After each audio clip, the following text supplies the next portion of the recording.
साक्री तालुक्यातील देहिवेल ते चडवल राज्य महामार्ग नंबर 7 या रस्त्याचं भर पावसात होणारं डांबरीकरण ग्रामस्थांनी बंद पाडत निकृष्ट दर्जाच्या कामाची चौकशी करण्याची मागणी केली आहे।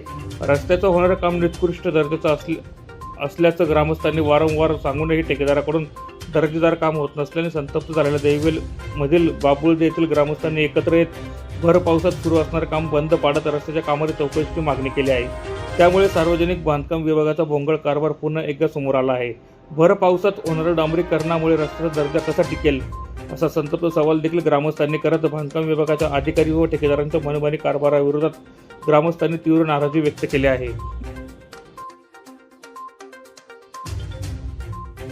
ब्युरो रिपोर्ट, माझा महाराष्ट्र न्यूज, साक्री।